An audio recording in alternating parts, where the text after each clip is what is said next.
दोस्तों, मोदी जब से सत्ता में आए हैं उसके बाद से एक के बाद एक देश के खिलाफ कुछ षड्यंत्र होते जा रहे हैं। विदेशी ताकतें भी उसमें हाथ मिला रही हैं, लेकिन देश के अंदर बैठे हुए राजनीतिक दलों के नेता इस कोशिश में हैं कि मोदी को चुनाव में हराया नहीं जा सकता तो कुछ षड्यंत्र करो।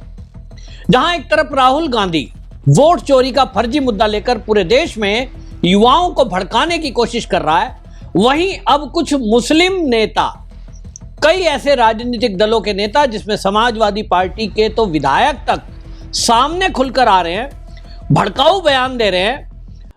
महाराष्ट्र के समाजवादी पार्टी के विधायक अबू आजमी ने तो सड़कों पे उतरकर जो कुर्बानी देने तक की बात कर दी।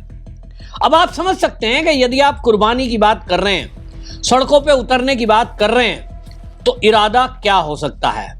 देश में इनको यह समझ नहीं आ रहा कि किसी भी तरह से आप इस तरह की हिंसा कराओगे, हिंसक बयान दोगे तो उसका मतलब क्या होगा। सपा विधायक अबू आजमी ने यहां एक सभा में बोल दिया, मैं युवाओं से आह्वान करता हूं कि सड़कों पे उतरो और जुल्म के खिलाफ लड़ाई लड़ो। नौजवानों को देखना चाहिए कि संविधान की धज्जियां उड़ाई जा रही हैं, देश को कुर्बानी चाहिए। समाजवादी पार्टी के ये हैं अबू आजमी। अब आप देखिए, सोशल मीडिया पर iMac2 नाम के एक यूजर ने 3 यहां पर बयान मुस्लिम नेताओं के लगाए हैं। एक बयान उन्होंने लगाया है मौलाना तौकीर।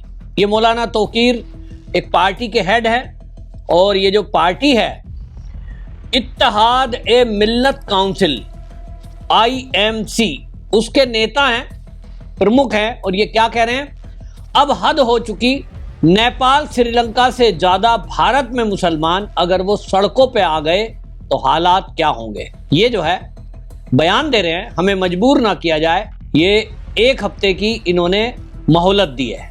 और काय पे बयान दे रहे थे ये मौलाना तौकीर इस बात को लेकर बयान दे रहे थे कि लव जिहाद पर जो उत्तर प्रदेश की सरकार कार्रवाई कर रही है, वो कह रहे हैं कि साहब एक तरफा हो रही है, मुस्लिम लड़कियों को भी तो धर्म परिवर्तन किया जा रहा है। तो भाई, जैसे मुस्लिम लड़कियों को अगर धर्म परिवर्तन किया जा रहा है और हिंदू कंप्लेंट कर रहे हैं लव जिहाद की, तो आप भी उन लड़कियों की तरफ से एप्लीकेशन दिलाओ। क्या हिंदू लड़के किसी मुस्लिम लड़की से हिंदू के बजाय मुस्लिम आइडेंटिटी लेकर, यानी नाम बदलकर धोखे से उन लड़कियों से दोस्ती कर रहे हैं? लव जिहाद का तो ये मामला ही है। लव जिहाद की जो डेफिनेशन है उसमें आता ही है, यदि कोई हिंदू लड़की से कोई मुस्लिम लड़का अपना असली नाम बताकर कि मैं अब्दुल हूं, मैं सलमान हूं, मैं शाहरुख हूं और आप मुझसे दोस्ती करोगी, और अगर उसने की और मर्जी से धर्मांतरित किया, तब इस पे कानून ही नहीं बनता।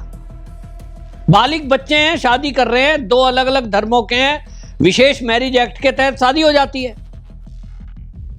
लेकिन आप अगर पहचान छुपाकर, झूठ बोलकर, फर्जी आईडी से, फर्जी नाम से किसी हिंदू लड़की से बात करोगे और बाद में उसको धर्मांतरित करोगे निकाह करने के बाद, शादी करने के बाद, यही तो लव जिहाद है। इसी पर योगी जी ने कानून लाया। तो आप कह रहे हो कि ये जो है एक तरफा कार्रवाई हो रही है। अबू आजमी किस बात को लेकर के कह रहे हैं साहब सड़कों पे उतर जाओ और कुर्बानी का समय आया है? असल में पूरे देश के अंदर ये माहौल को खराब करने के लिए, भड़काने के लिए इस तरह की चीजें की जा रही हैं जिसकी आज तक हमने कभी जरूरत महसूस नहीं की। अब आप सोचिए, मैं हिंदू हूं और मैं राम जी को प्यार करता हूं, महादेव जी को प्यार करता हूं, माता वैष्णो को प्यार करता हूं, क्योंकि मेरे वो इष्ट है, मेरी भगवान है। तो मैं कहीं तख्ती उठा करके चलता हूं, आई लव जय माता की, आई लव दुर्गा मां, ऐसा तो नहीं है। यहां राम के भजन चले, शाम के भजन चले, उस पर ऑब्जेक्शन जताया जाता है कि साहब मस्जिद के सामने आपको नहीं करना, और उसको माना भी जाता है। कई बार रूट बदले जाते हैं। आप इस तरह का एक कैंपेन चला रहे हो, लोगों को भड़काने के लिए कुछ का कुछ बोल जा रहे हो सभाओं में। तो पुलिस जो है ये कह रही है, महाराष्ट्र में हुआ क्या असल में, जो अबू आजमी भड़के हैं उस पर मामला क्या है? मामला ये है कि वहां महाराष्ट्र में बिना परमिशन के इस तरह से टेंट लगाया और लेकर के होर्डिंग लगा दिए और उस पर पोस्टर बैनर पर इस तरह की चीजें लिखी। लिखने से दिक्कत नहीं है, अगर हिंदू आई लव राम लिख सकता है, आई लव स्वाम लिख सकता है, महादेव को आई लव यू लिख सकता है, अपने इष्ट हैं, उसमें कोई दिक्कत नहीं है। लेकिन पुलिस का कहना है बिना परमिशन के आप हिंदू हो या मुसलमान कहीं किसी मैदान में इकट्ठे नहीं हो सकते, सभा नहीं कर सकते, उसके लिए परमिशन लेनी होती है। आप परमिशन लेोगे नहीं और बात करोगे संविधान की, तो संविधान की आड़ में इस तरह से लोगों को भड़का कर सड़कों पे उतारने की क्या समाजवादी पार्टी की सोची समझी रणनीति है? कि महाराष्ट्र में अबू आजमी को जिम्मेदारी दे दी है, उत्तर प्रदेश में जो है मौलाना तौकीर को जिम्मेदारी दे दी है। आपको पता है कि अभी हाल ही में इसी बात को लेकर ये आईएमसी पार्टी के ही डॉक्टर नफीस का बयान आया कि वो पुलिस को ये कह रहे हैं कि मैं तेरे हाथ काट लूंगा। आप सोचिए, इसी बात को लेकर के जो ये बात कर रहे हैं, आपको समझ में आया कि उत्तराखंड में वहां ऊधम सिंह नगर में पुलिस की गाड़ी पर हमला कर दिया, पथराव किया और पुलिस पे हमला हुआ। वो तो बाद में पुलिस फोर्स आई, फिर बुलडोजर एक्शन हुआ, क्योंकि वहां उत्तराखंड में धामी की सरकार है। लेकिन आप देख रहे हैं विजुअल में किस तरह से पुलिस वालों को दौड़ाया जा रहा है। छोटे छोटे बच्चे हैं। क्या इन्हीं जैन जी की बात राहुल गांधी भी कर रहे हैं कि जैन जी सड़क पे उतरेंगे, उतर गए तो मोदी को डंडे से मारेंगे? क्या इसी तरह की अराजकता फैलाने का प्लान ये विपक्षी पार्टियां कर रही हैं? अब ये तो जांच से पता लगेगा, लेकिन जिस तरह की भीड़ उतरकर पुलिस पर हमला कर रही है, जिस तरह से सड़कों पे भीड़ों को उतारा जा रहा है, जिस तरह से ये नेताओं के द्वारा भड़काऊ बयान दिए जा रहे हैं, इसका तो एक ही इशारा है कि कहीं ना कहीं एक टूल किट तैयार की गई है। एक तरफ जिस तरह से फर्जी वोट चोरी का मुद्दा बना करके, चाहे वो समाजवादी पार्टी हो, चाहे आरजेडी हो, चाहे कांग्रेस हो, चाहे टीएमसी हो, चाहे आम आदमी पार्टी हो, सारे के सारे लोग उतर रहे हैं और उनके बयान देख लो। तो इसका मतलब यह हुआ कि एक सोची समझी रणनीति के तहत देश का माहौल खराब करने के लिए कुछ टूल किट तैयार की जा रही है और वो ये देख रहे हैं कि किस बात से दंगा भड़क सकता है। सीए के नाम पर कोशिश करके देखी, कुछ थोड़ा बहुत एक आध जगह दंगा हुआ, पूरे देश में नहीं हुआ। किसान आंदोलन के नाम पे करके कोशिश देख ली, पंजाब, हरियाणा और दिल्ली, बस इतने एरिया में होकर रह गया। पूरे देश के किसान को समझ में आ गया कि मोदी जी जो उनके हित के लिए 3 बिल लाए थे वो तो फायदे के थे, ये फेल हो गए। फिर इनको लगा अभी नया क्या लाएं। वक्फ बोर्ड एक्ट को लेकर आ रहे थे कि हम लागू ही नहीं होने देंगे, वो तो फिर सुप्रीम कोर्ट में केस गया। सुप्रीम कोर्ट ने कहा भैया आप अपने ऑब्जेक्शन बताओ। बोले साहब हम तो इस कानून को मानेंगे नहीं, कागज कहां से लाएं? तो जज साहब ने कह दिया भैया आपने राम मंदिर के कागज मांगे, 500 साल पुराना किस्सा था, लेकिन उसके बावजूद भी हिंदू पक्षकार राम मंदिर से संबंधित पेपर लेके आए, तभी उनको उस जमीन का अधिकार मिला। मामला तो जमीन का था। इसी तरह आप यदि कहीं दावा कर रहे हैं कि ये वक्फ बोर्ड की जमीन है, तो भैया आप भी पेपर लाओ, पेपर तो लाना पड़ेगा।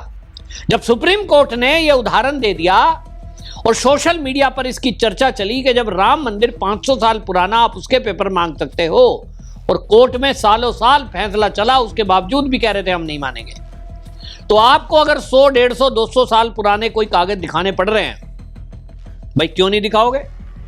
देश का कानून और संविधान की बात सबसे ज्यादा विपक्षी पार्टी के नेता ही करते हैं। तो लाल किताब को लेकर के राहुल गांधी ही घूमते हैं। तब इसीलिए वहां भी मामला नहीं चला। वक्फ बोर्ड पर इन्हीं मौलानाओं ने भड़काने की कोशिश की कि साहब वक्फ बोर्ड से हमारी जमीनें ली जाएंगी। आप देखिए ओवैसी के भाषण, कह रहा है साहब सारी मस्जिदें गिरा दी जाएंगी। मतलब उनकी कोशिश है किसी तरह लड़कों को, युवाओं को भड़काओ। अगर हम कहेंगे मस्जिद छीन ली जाएंगी, मदरसे छीन लिए जाएंगे, तो लोगों में गुस्सा आएगा, सड़कों पे आएंगे। लेकिन इनकी चाल चलती नहीं, क्योंकि अब लोग जो है, सोशल मीडिया का जमाना है। जैसे अभी अबू आजमी ने बोला कि कुर्बानी देनी पड़ेगी, लोग सोशल मीडिया पे लिख रहे हैं कि भाई सबसे पहले कुर्बानी के लिए तू ही आ गया, अपने बच्चों को आगे कर, पब्लिक को तुम आगे करोगे, नेताजी एसी गाड़ी में बैठोगे, एसी बंगले में बैठोगे, दंगा फसाद हो गया तो विदेश भाग जाओगे। राहुल गांधी भी भाग जाता है ना विदेश, तो फिर आप चिंगारी लगाओगे, आग लगाओगे और भाग जाओगे। तो आम आदमी पिटने के लिए है, और होता यही है। जो ये उत्तराखंड में अभी हुआ है ऊधम सिंह नगर में, वो पिटा कौन, घर किसका टूटा? जिन्होंने दंगाइयों ने पुलिस पे हमला किया, जिन लोगों ने भड़काया नेताओं ने, वो कहीं उनका एक ईंट भी नहीं गिरी। क्योंकि वो पीछे रहते हैं। अब योगी जी की पुलिस की तरह धामी पुलिस भी कार्रवाई कर रही है, हालांकि यह भी पता लगाने की कोशिश है कि इस भीड़ को भड़काया किसने। असली सरगना तक पुलिस पहुंचेगी, क्योंकि धामी बहुत तेज तर्रार सीएम में है, कार्रवाई कर रहे हैं। लेकिन सवाल तो यह है कि जो अबू आजमी ने बोला, क्या देवेंद्र फडणवीस भी इस अबू आजमी के बयान पर, कुर्बानी पर, सड़कों पे उतारने के बयान पर एफआईआर दर्ज कराएंगे? कोई कार्रवाई इस पर होगी? ये देखने की बात होगी। लेकिन इतना तो जरूर दिखाई दे रहा है कि पूरे देश के अंदर माहौल खराब किया जा रहा है, लोगों को सड़कों पे उतारने का षड्यंत्र किया जा रहा है। राहुल गांधी हो या टीएमसी हो, आम आदमी पार्टी हो या समाजवादी पार्टी, ये सब इंडिया गठबंधन के लोग ये प्रयास में हैं कि किसी तरह से इस देश में भी तख्ता पलट कर दिया जाए, बांग्लादेश की तरह, नेपाल की तरह। और इसलिए तौकीर रजा जैसे लोग नेपाल बनाने की धमकी दे रहे हैं। तब मामला गंभीर है। गृह मंत्रालय को पूरे देश में अलर्ट पर लोगों को रखना चाहिए। योगी जी एक कदम आगे चलते हैं। उन्होंने तो वहां जाति सूचक शब्द का भी प्रयोग करने पे बैन लगा दिया, क्योंकि उनको पता है कि ये बहुत सारे ऐसे लोग हैं जो जिहादी मानसिकता के लोग हैं, बने हुए ब्राह्मण ठाकुर घूम रहे हैं और सोशल मीडिया पर एक दूसरे को गाली देकर माहौल खराब करने का प्रयास हो सकता है। योगी जी पर कुछ ऐसे इंफॉर्मेशन होगी, इसलिए उन्होंने तत्काल प्रभाव से इस कानून को लागू कर दिया है यूपी में कि अब कोई गाड़ी पे भी जाति नहीं लिखेगा। तो कहीं ना कहीं इस तरह की चीजें करने की आवश्यकता है। जो धामी जी ने एक्शन लिया, जो योगी जी ने एक्शन लिया, इसी तरह का एक्शन पूरे देश में होगा। तो उसके अलावा अबू आजमी जैसे लोग, तौकीर रजा जैसे लोग, इनके ऊपर तो राष्ट्रद्रोह की धारा लगाकर इनको आजीवन जेल में डाल देना चाहिए, अगर देश में शांति रखनी है। आपकी इस पर क्या राय है? कमेंट में जरूर लिखें। वीडियो को शेयर जरूर करें ताकि पूरे देश को पता चले कि देश की विपक्षी पार्टी किस तरह से देश में षड्यंत्र रच रही है। वंदे मातरम।